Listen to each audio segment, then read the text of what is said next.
After God knows how long, and a confirmed delay, we finally have another trailer of Gran Turismo 7. More details, and a release date has finally been announced. And I must say, there's a serious problem with it.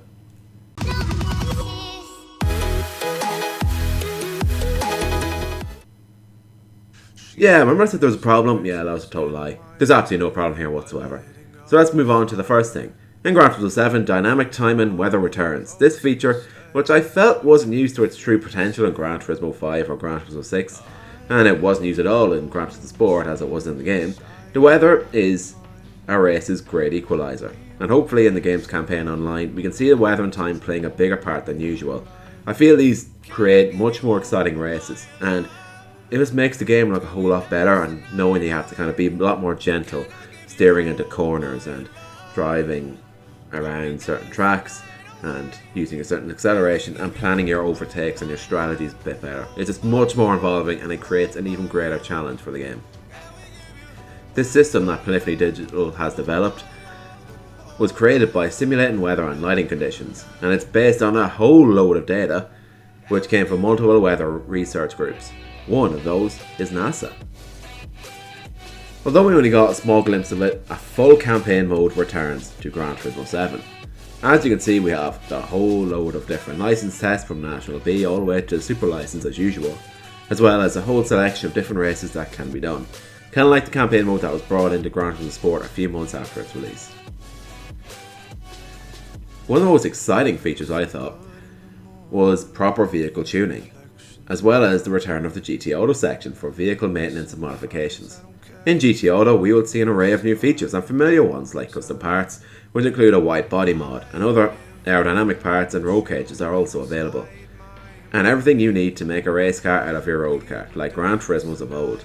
Other options include classic oil changes, engine overhauls and rigidity refreshes, which is a pretty firm hint that the cars will wear with age, just like they did in Gran Turismo 5. It also looks like the players can create their own license plates as well. Gran Turismo Sport's livery editor was one of the game's best features, and it returns in even better form in Gran Turismo 7. This was first shown in June 2020. The GT Cafe is a special area where players can get some guidance in the early part of the game. This will help them build car collections, improve their skills, and probably do a few more things in between.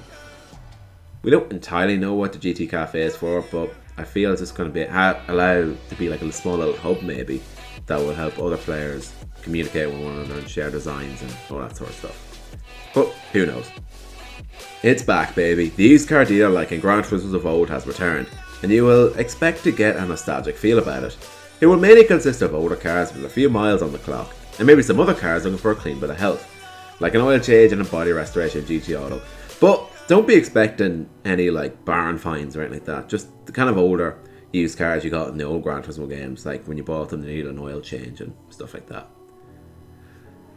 Scapes are back, and there's more than ever. The Scapes team have been moving all around the world once again to find even more places. That allows players to place their car into the scene, and it looks like they were there all along to create some simply stunning still images.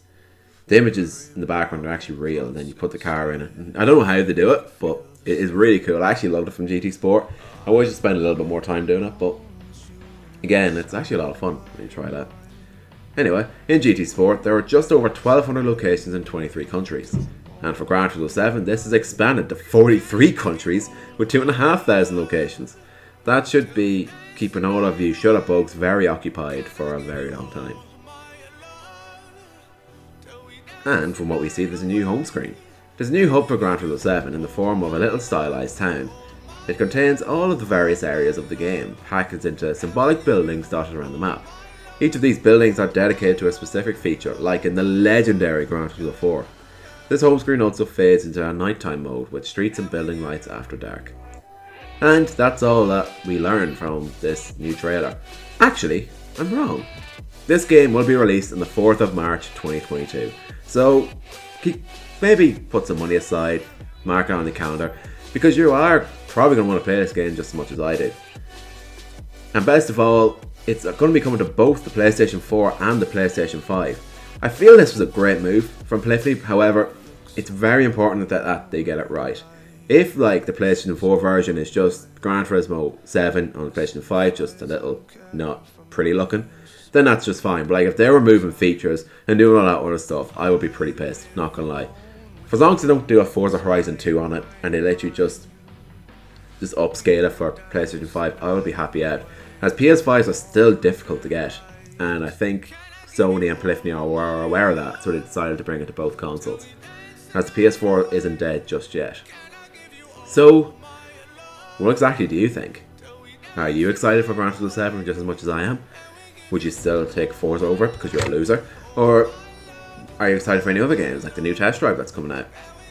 Anyways, that's been me. However, actually I have a few other things. I currently have a Logitech G29 and I was thinking of upgrading it to the Fanatec CSL DD. However, it isn't compatible with PlayStation. And I have a PS4 and I could soon be getting a PS5 eventually.